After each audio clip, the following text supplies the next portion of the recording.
से conceptual question आता है। हेलोएरिन्स की केमिकल प्रॉपर्टीज में हमें दो प्रॉपर्टीज पढ़नी है, एक तो nucleophilic substitution reaction, nucleophilic substitution reaction, और सेकंड हमें पढ़ना है इलेक्ट्रोफिलिक सब्स्टिट्यूशन रिएक्शन। तो सबसे पहले हम बात करते हैं न्यूक्लियोफिलिक सब्स्टिट्यूशन रिएक्शन की।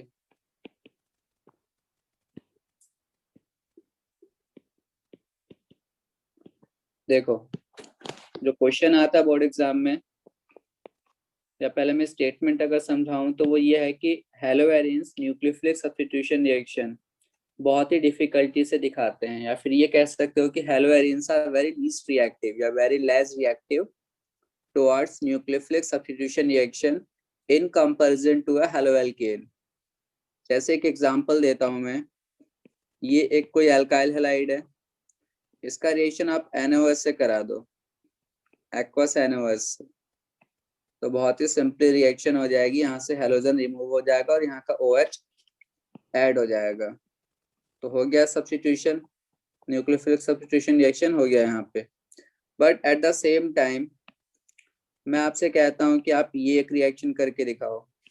बेंजीन पे हेलोजन है, कोई सा भी हेलोजन है, और आप इससे फिर से यही रिएजेंट ऐड कर रहे हो विद दिस एक्सपेक्टेशन कि इस बार भी यहाँ का हेलोजन हट जाएगा और यहाँ पे OH आ जाएगा। बट ऐसा होगा नहीं, ये हो ही नहीं सकता, पॉसिबल नहीं है रिएक्शन ये इन नॉर्मल कंडीशन। कब पॉसिबल है? जब इसी रिएक्शन को मैं 623 केल्विन पे कराऊं, 300 atm प्रेशर लूं और एसिड का एचायन, एसिडिक हाइड्रोलिसिस, तो इन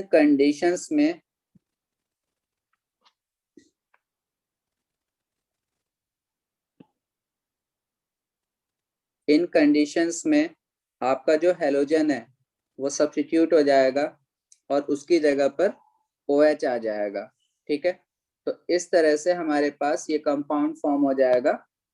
लेकिन अब आप देखो कि हेलोजन सब्स्टिट्यूट तो हो गया, बट क्या कोई नॉर्मल कंडीशन में सब्स्टिट्यूट हुआ है? यहाँ पे तो आपको कुछ नहीं करना पड़ा था, सिंपल रिएक्शन कराना पड़ा था, लेकिन यहाँ पे इतनी ड्रास्टिक कंडीशन लेनी पड़ी, हाई टेम्परेचर, हाई प्रेशर और एसिड का एचायन, तब जाके कहीं रिएक्शन हो रही है। इसका मतलब मैं एक जनरल रिएक्शन, जनरल स्टेटमेंट दे सकता हूँ क्या, कि haloarenes are very less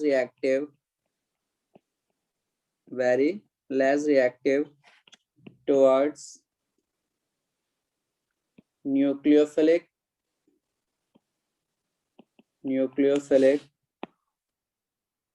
substitution reaction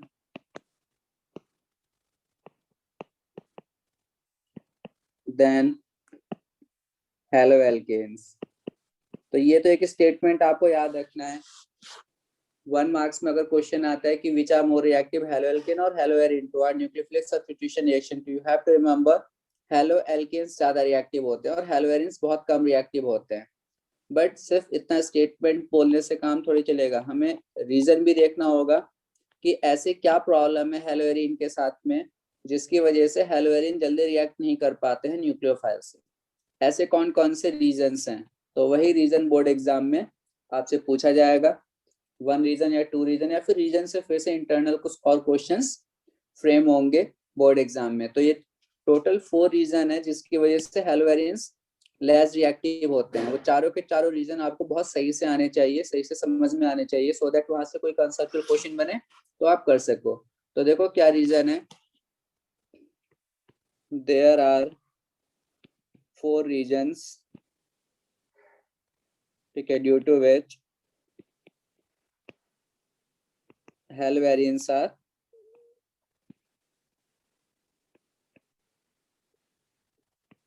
less reactive than haloalkane, अब वो कौन कौन सी रीजन है वो देखो। The first reason is haloarenes की अगर हम बात करें तो हेलोएरिन में हेलोजन जो होगा हाँ टॉपिक मतलब फर्स्ट रीजन है partial double bond, partial double bond character. तो पार्शियल डबल बॉन्ड कैरेक्टर की वजह से हेलोजेन्स कम रिएक्टिव होते हैं। अब क्या है partial double bond character, you can see halogen के आटोमस में 7 इलेक्ट्रॉन्स होते हैं, एक इसने बॉन्ड बना लिया तो एक इलेक्ट्रॉन इसने यूज कर लिया, still 6 electrons are left. 6 electron का मतलब 3 लोन पेयर, तो एक लोन पेयर यहाँ पे बॉन्ड बनाएगा तो ये बॉन्ड इधर शिफ्ट हो जाएगा। मतलब ये हुआ कि हेलोजन के जो इलेक्ट्रॉन पेयर्स हैं या लोन पेयर हैं, they have been involved in resonance, तो इसमें पॉजिटिव चार्ज आ जाएगा, बाकी 2 लोन पेयर और फिर नेगेटिव चार्ज। फिर आप इस नेगेटिव को यहाँ पे दिखाओगे, ठीक है, तो यहाँ पे नेगेटिव आ जाएगा, फिर टूट जाएगा आगे, यहाँ पे बॉन्ड बॉन्ड, हेलोजन पे पॉजिटिव चार्ज, फिर रेजोनेंस होगा एक बार फर्दर, ये यहाँ पे, ये यहाँ पे negative charge, bond bond, double bond, X positive, lone पे lone pair, and in the last step ये यहाँ पे बॉन्ड बना लेगा, इलेक्ट्रॉन्स वापस चले गए।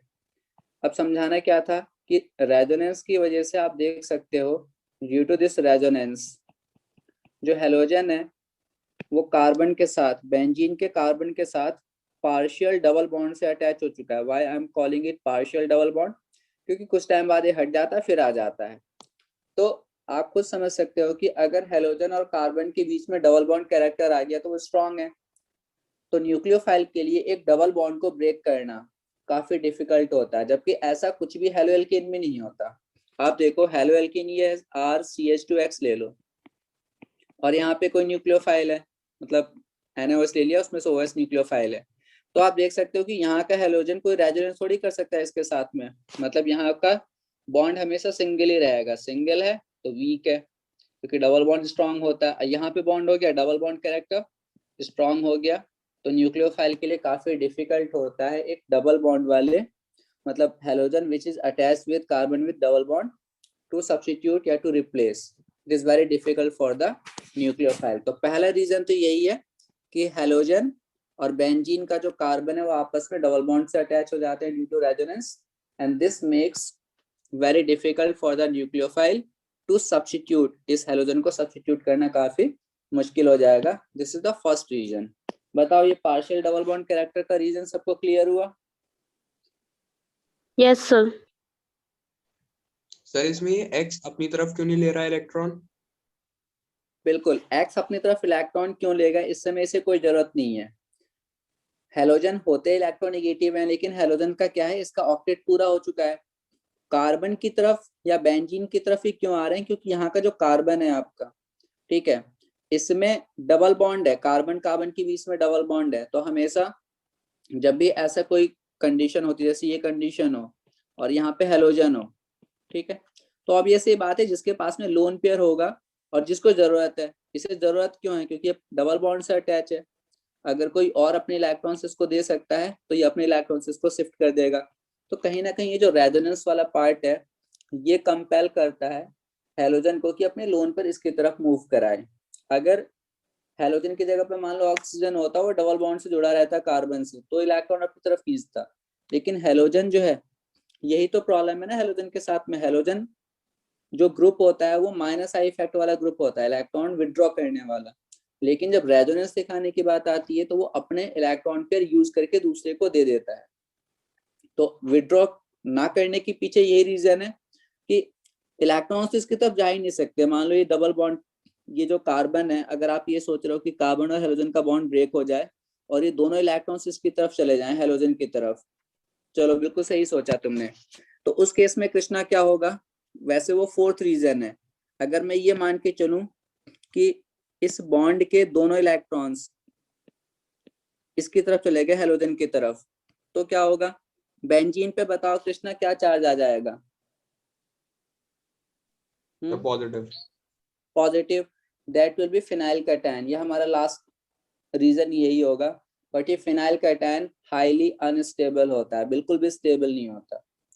तो हेलोजन के निकलने से चलो हेलोजन का फायदा हो रहा है, लेकिन जो दूसरा स्पीसीज फॉर्म हुआ वो अनस्टेबल है, तो वो रिएक्शन आगे फर्दर हो ही नहीं सकती। हमेशा प्रोसेस आगे वही होता है जिससे कि पूरा का पूरा होल सिस्टम स्टेबल हो।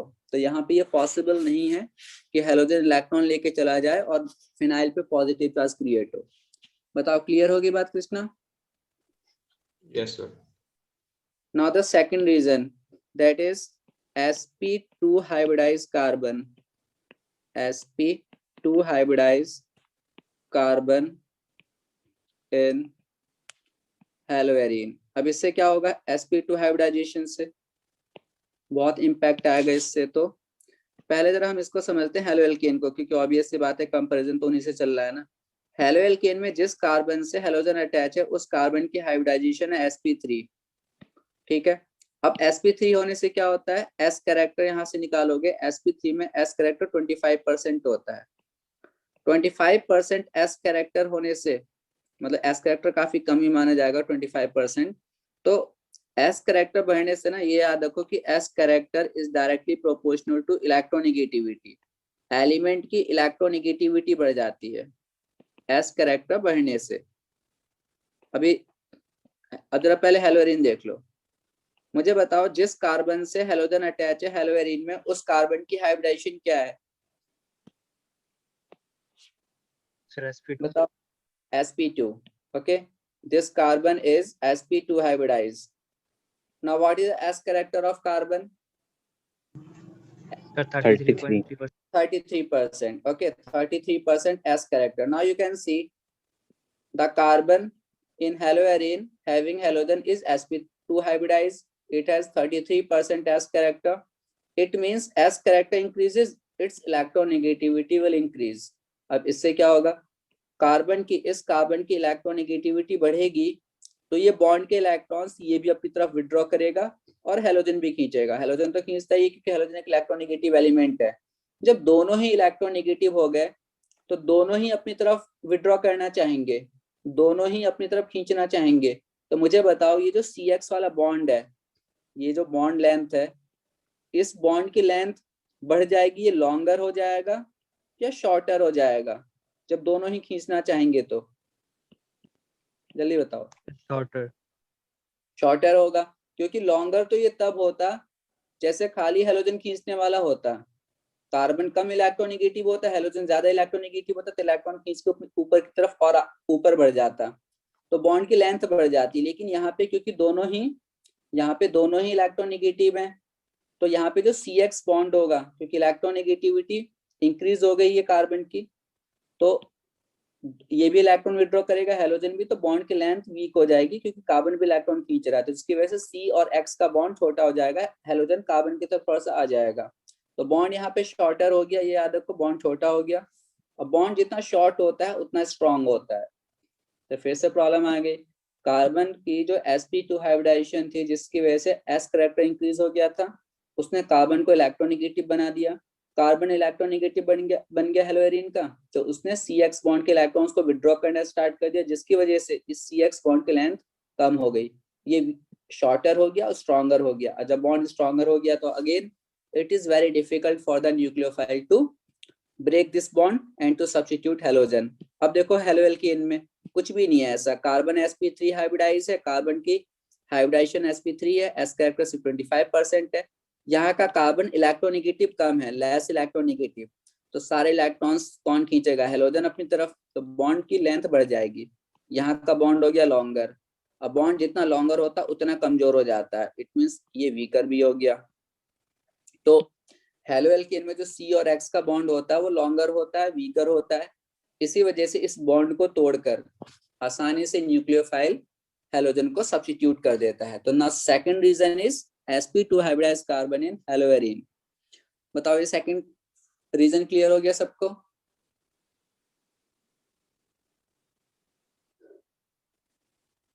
Yes sir.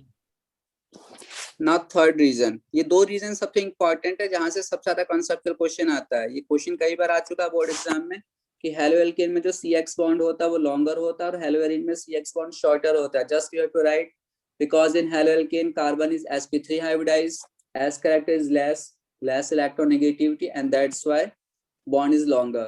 In case of haloarine, carbon is sp2 hybridized, s character is 33%, more s character, more is the electronegativity. Due to this carbon will withdraw the electron toward itself and the CX bond will become shorter and stronger. Now the third reason is pi electron density. Pi electron density. हमें पता है कि haloarene में देखो इस तरह से जरा बना लेते हैं बेंजीन को। ये हेलोजन है। हमें पता है कि हेलोएरीन में ना यहाँ पे इस तरफ ऊपर भी इलेक्ट्रॉन डेंसिटी होती है और बेंजीन के पीछे भी इलेक्ट्रॉन डेंसिटी होती है। ऊपर और पीछे कहने की जगह ऊपर और नीचे कह सकते हो। फ्लैट अगर बेंजीन को आप इमेजिन करो देखो तो बेंजीन के अबव द प्लेन और below the plane pi electron density होती है, क्योंकि ये 3 पाई बॉन्ड है तो इनके इलेक्ट्रॉन्स और ऊपर नीचे दोनों तरफ होते हैं। और ये कार्बन क्लोरीन के लोन पेयर्स हैं। अब यहाँ पे मान लो एक न्यूक्लियोफाइल है, इस न्यूक्लियोफाइल को इस कार्बन तक पहुंचना है। अब तक मैकेनिज्म में हर कोई ये देख चुका है कि जिस कार्बन पे लीविंग ग्रुप लगा होता है उसी पे न्यूक्लियोफाइल को आके अटैच होना होता है। इसका मतलब इस न्यूक्लियोफाइल को इस कार्बन पे आके अटैच होना है on this carbon. But problem क्या है, अगर ये न्यूक्लियोफाइल सामने से आएगा इधर से तो इसका निगेटिव चार्ज और हेलोजन पे जो पहले से 3 लोन पेयर्स हैं इनमें रिपल्सन होगा और ये वापस चला जाएगा। रिपेल कर दिया इसने। फिर सामने से अगर ये नहीं आ सकता तो पीछे से तो कोई मतलब ही नहीं है। पीछे से कहाँ पे आएगा, पीछे से तो इस कार्बन तक ही पहुंच सकता है। अब इसके पास में इस कार्बन पे पहुंचने का एक तरीका है ये ऊपर से आके इस पे अटैच करे अबव द प्लेन, या फिर दूसरा तरीका है बिलो द प्लेन, एक इधर से और एक इधर से। ये ध्यान दो, ये मैं दिखा रहा हूँ बीच में से नहीं आ रहा है, ऊपर से आ रहा है। ये इसे अबव द प्लेन मानो और ये बिलो द प्लेन। बट क्या इसका अबव द प्लेन और बिलो द प्लेन आना पॉसिबल है? बताओ। बिल्कुल पॉसिबल नहीं है। क्यों नहीं है? प्लेन के ऊपर अगर ऊपर से आने की कोशिश करेगा तो ऊपर इलेक्ट्रॉन डेंसिटी घूम रही है, कौन सी वाली? पाई इलेक्ट्रॉन डेंसिटी, वो भगा देगी न्यूक्लियोफाइल को। नीचे से आने की कोशिश करेगा तो इलेक्ट्रॉन डेंसिटी पाई वाली नीचे भी है। ठीक है, तो ये जो पाई इलेक्ट्रॉन डेंसिटी है above and below the benzene nucleus that will not allow the nucleophile to attack on this carbon having halogen। तो कहीं ना कहीं जो न्यूक्लियोफाइल है अप्रोच ही नहीं कर पाएगा। सामने से आ रहा है तो हेलोजन के लोन पेयर्स ने रिपेल कर दिया। ऊपर और नीचे से कौन रिपेल कर रहा है बताओ इसे? बिल्कुल, पाई इलेक्ट्रॉन डेंसिटी। तो simply you can write this statement, approach, okay, approach of nucleophile is restricted from front side। Front side से किस तरह का इसे? Lone pair. हाँ, front side by lone pair of halogen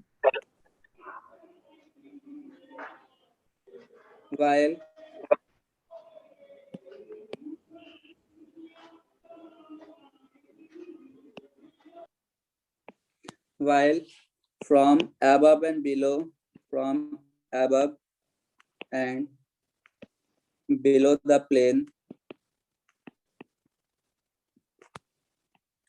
pi electron density will repel the nucleophile। Okay, देखो पहले की slides, एक तो ये है, इससे भी पहले की स्लाइड दिखाओ या यही देखना है? सर इससे पहले की, सर लेट हो गया था, मैं बाहर गया था। उससे पहले तो सिर्फ इतना ही कराया था। तो ठीक है सर, हो गया। ठीक है, तो अप्रोच न्यूक्लियोफाइल का रेस्ट्रिक्टेड है। फ्रंट साइड से लोन पेयर ने रेस्ट्रिक्ट कर दिया और ऊपर से और नीचे से आने की कोशिश करेगा तो जो पाई इलेक्ट्रॉन डेंसिटी है वो रिपेल कर देगी। And now the last reason, ठीक है, fourth reason, instability of phenyl cation. Instability of phenyl cation. अब ये क्या है? देखो अब तक हमने इतने सारे रीजन देख लिए जिसकी वजह से हेलोजन रिएक्ट नहीं कर पा रहा है, वो रिएक्टिव नहीं है। तो अगर हम ये एक पॉसिबिलिटी मान के चलें कि ऐसा भी तो हो सकता है कि हेलोजन अपने आप ही बाहर निकल जाए, जैसे कि SN1 में होता था। हेलोजन अपने आप यहाँ से बाहर निकल जाए तो क्या होगा, पॉजिटिव चार्ज क्रिएट हो जाएगा। तो यही तो चाहिए हमें, पॉजिटिव चार्ज क्रिएट हो जाएगा, न्यूक्लियोफाइल आके अटैक कर लेगा। But the problem is this phenyl cation, ये जो फिनाइल कैटायन हमने बना के दिखा दिया बनता ही नहीं है, ठीक है। This phenyl cation is highly unstable, कोई फैक्टर ही नहीं है जो इसको स्टेबलाइज कर सके, अनस्टेबल होता है। तो कहीं ना कहीं जो पॉसिबिलिटी है SN1 की वो भी रूल्ड आउट हो गई, SN1 रिएक्शन भी यहाँ पे पॉसिबल नहीं है। तो लास्ट नेक्स्ट पेज पे लिख रहा हूँ, possibility of SN1 reaction is ruled out due to instability of phenyl cation, ठीक है। फिनाइल कैटायन इतना अनस्टेबल है कि SN1 भी नहीं हो सकता। तो these are the four factors, these are the four reasons why haloarenes are less reactive than haloalkanes। अब कुछ क्वेश्चंस, मतलब एक दो रिएक्शंस हैं, उन्हें जरा देखते हैं। लास्ट दिखा दीजिए एक बार। Okay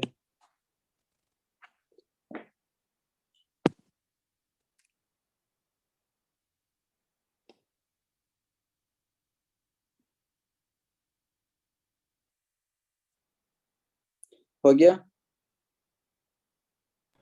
yes sir.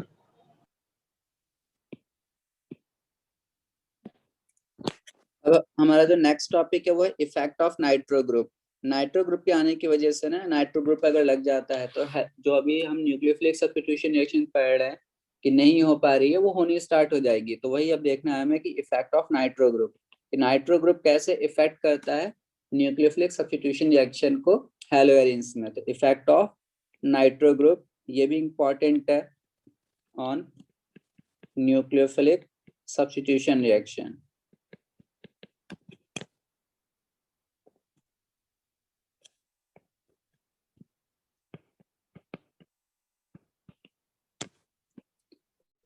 तो इसके इफेक्ट को समझने के लिए पहले हम कुछ तरह रिएक्शंस पढ़ते हैं।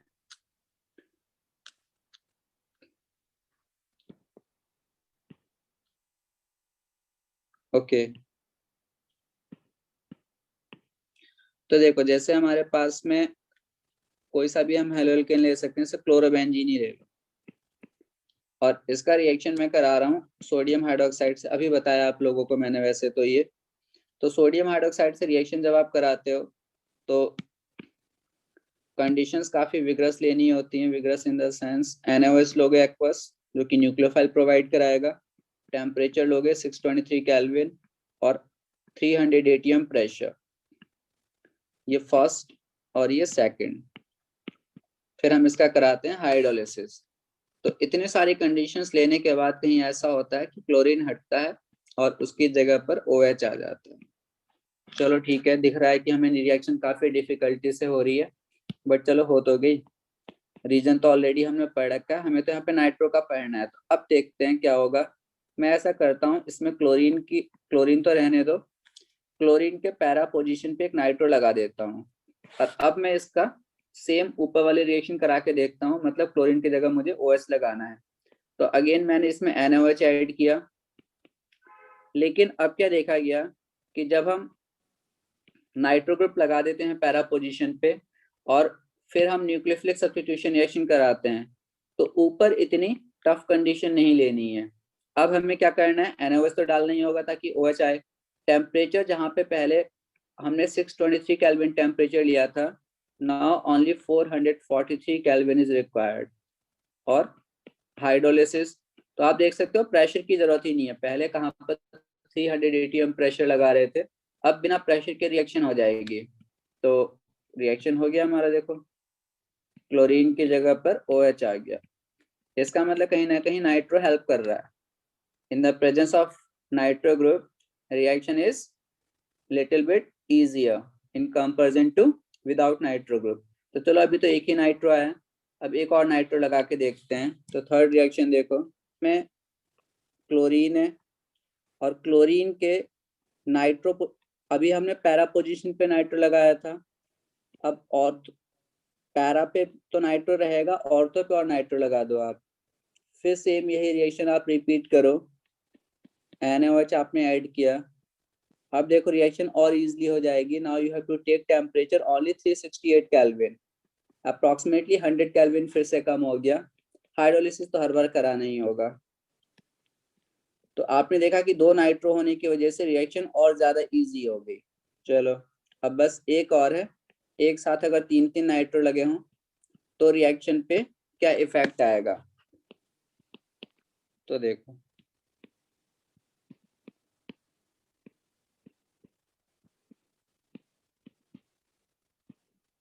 तो हमने नाइट्रो ग्रुप 3 पोजीशन पे लगा दिया, दोनों ऑर्थो पे और एक पैरा पे। अब आप इसमें जब NaOH ऐड करोगे, ठीक है, NaOH ऐड करोगे, सॉरी अब NaOH की जरूरत ही नहीं है इसमें। जब 3 पोजीशन पे नाइट्रो होता है तो सिंपली आप इसमें वार्म वाटर डाल दो, गर्म पानी डाल दो, आप वाटर का ही OH इसको रिप्लेस कर देगा।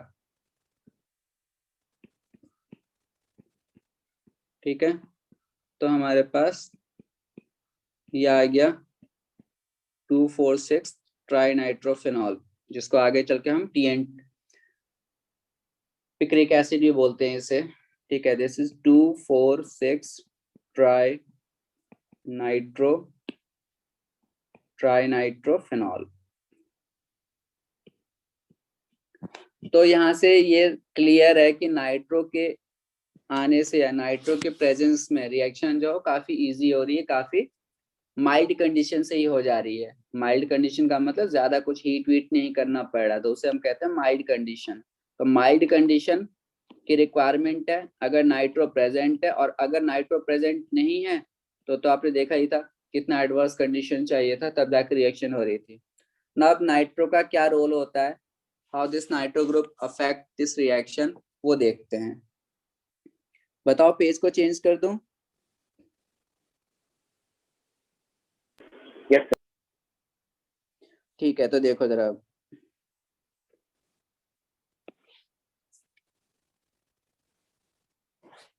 जैसे मान लो हमारे पास नाइट्रो ग्रुप ऑर्थो पे लगा है, तो मैं आपको इफेक्ट समझाता हूँ इसका कि ये कैसे हेल्प करता है।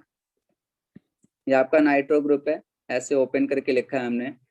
आप याद देखो, नाइट्रो ग्रुप जो होता है कि इलेक्ट्रॉन विड्रॉइंग ग्रुप होता है, जिसमें कि होगा क्या, ये जो आपका N है, देखो इससे पॉजिटिव चार्ज है। N पे पॉजिटिव चार्ज क्यों है आप खुद भी समझ सकते हो। नाइट्रोजन ने 4 बॉन्ड बना रखे हैं, नाइट्रोजन 3 के अलावा जब भी चौथा बॉन्ड बनाता है it acquires a positive charge. तो इसके पॉजिटिव चार्ज को खत्म करने के लिए क्या करना होगा, होगा ये कि जो ये आपका बॉन्ड है वो इधर की तरफ शिफ्ट होगा और ये इधर की तरफ शिफ्ट होगा। तो पॉजिटिव चार्ज एक्चुअली में इसका खत्म तो नहीं होगा, बट हाँ इतना जरूर है कि देखो ये NO नेगेटिव, ओके, ये, और जैसे ये बॉन्ड इधर की तरफ शिफ्ट हुआ, इस कार्बन पे बताओ, जो कार्बन ब्लैक वाला है, इस पे क्या चार्ज क्रिएट होगा, पॉजिटिव पॉजिटिव, क्योंकि इलेक्ट्रॉन, बेंजीन की इलेक्ट्रॉन डेंसिटी इधर शिफ्ट होके जा रही है। इस पे जैसे ही पॉजिटिव चार्ज क्रिएट होगा, इसी का तो वेट कर रहा था न्यूक्लियोफाइल फौरन यहीं पर रिएक्ट कर देगा। तो कहीं ना कहीं नाइट्रो ग्रुप क्या काम कर रहा है, ये इलेक्ट्रॉन डेंसिटी बेंजीन की कम कर रहा है। It is providing a chance for the nucleophile to get attack या to get attach on that carbon which is having the halogen atom. तो जैसे ही ऐसा होगा, अब देखो क्लोरीन तो रहेगा यहाँ पे, अभी इस पे न्यूक्लियोफाइल और आके अटैच हो गया। इसके बाद में बाकी सारे बॉन्ड एज इट इज, फिर सब कुछ रिवर्स कर दो, ये यहाँ पे वापस, ये बॉन्ड यहाँ पे और ये यहाँ पे। अब ये रेजोनेंस होता रहेगा थोड़ा सा फर्दर, तो इसे हम ऐसे दिखा सकते हैं। नाइट्रो तो चाहो तो आप अब कंपाइल करके लिख दो, ये न्यूक्लियोफाइल लगा रहेगा जब तक कि एंड वाला स्ट्रक्चर नहीं आएगा। एक बार और रेजोनेंस हुआ तो नेगेटिव बॉन्ड बॉन्ड NO2। अब लास्ट स्टेप में देखो क्या होगा, बेंजीन को वापस एरोमेटिक होना है। एरोमेटिक का मतलब उसे वापस अपने 3 बॉन्ड डबल बॉन्ड अंदर चाहिए, तो ये बॉन्ड बनाएगा। लेकिन इस केस में इस कार्बन के 5 बॉन्ड बन जाएंगे। तो यहाँ से या तो न्यूक्लियोफाइल को हटना होगा या हैलोजन को, और हैलोजन अच्छे लीविंग ग्रुप होते हैं, निकलने के चांसेस हमेशा उनके ज्यादा होते हैं। तो जैसे ये बॉन्ड अब यहाँ पे बनेगा, निगेटिव बॉन्ड बनाएगा, ये यहाँ से निकल जाएगा। बस यही तो चाहिए था कि हैलोजन कैसे भी करके निकले। तो अब आप खुद देख सकते हो कि नाइट्रो ने कितना इंपॉर्टेंट रोल प्ले किया है। इसने किसको चांस दिया रिएक्ट करने का? न्यूक्लियोफाइल को। पॉजिटिव चार्ज क्रिएट किया इसने, इलेक्ट्रॉन डेंसिटी डिक्रीज करवा लिया अपनी तरफ विड्रॉ करके, जिसकी वजह से न्यूक्लियोफाइल ने इस पे अटैक किया। फिर फर्दर रेजोनेंस हुआ और लास्ट स्टेप में हैलोजन आपका छोड़कर चला जाएगा और न्यूक्लियोफाइल कंप्लीटली इस पे अटैच हो जाएगा। बताओ ये क्लियर हुआ सबको? नाइट्रो कैसे हेल्प कर रहा है? सर सेकंड स्टेप बता दीजिए एक बार। देखो फर्स्ट स्टेप भी समझो पहले। तो फिर इधर क्या हुआ, N और O के इलेक्ट्रॉन्स ऑक्सीजन की तरफ विड्रॉ हो रहे हैं, ये बॉन्ड इधर शिफ्ट हो जाएगा, इस कार्बन पे आ गया पॉजिटिव चार्ज, न्यूक्लियोफाइल ने रिएक्ट कर लिया। अब आप देखो जो जो हमने किया है वो सब इसमें दिखा रखा है। इस पे इधर गया था ये, तो O पे निगेटिव चार्ज है। फिर ये बॉन्ड इधर शिफ्ट हुआ था, तो ये डबल बॉन्ड तुम्हें दिख ही रहा है। उसके बाद क्या होता है कि निगेटिव चार्ज जो यहाँ पे आया था वापस नॉर्मल हो जाएगा, वापस ये बॉन्ड इसको देगा, ये इसकी तरफ आएगा, क्योंकि ये क्लॉकवाइज डायरेक्शन में रेजोनेंस होता रहता है। तो ये जब बॉन्ड यहाँ पे आएगा तो यहाँ पे डबल बॉन्ड क्रिएट होने वाला है। तो ये तो आप लोग को रेजोनेंस से पता ही है कि अगर डबल बॉन्ड क्रिएट होने वाला है तो जो पहले वाला डबल बॉन्ड है वो ब्रेक हो जाएगा, तो ब्रेक हो गया निगेटिव।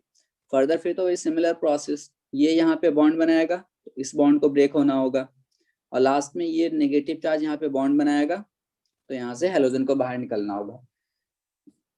अगर इसमें प्रॉब्लम आ रही तो रेजोनेंस थोड़ा सा करके प्रैक्टिस करो रेजोनेंस के स्ट्रक्चर्स की। ये तो तब है जब हमारा नाइट्रो कहाँ पे प्रेजेंट है, ऑर्थो पे। अगर नाइट्रो पैरा पे प्रेजेंट है तब कैसे हेल्प करेगा वो भी देख लो। पेज को चेंज कर दूं?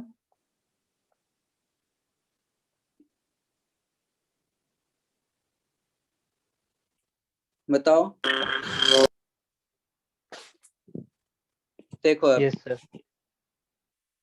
पैरा पोजीशन पे जब नाइट्रो होता है, नाइट्रो एट पैरा पोजीशन, तो इसे ये कैसे हेल्प करता है? एक्चुअली में मेन चीज ये है कि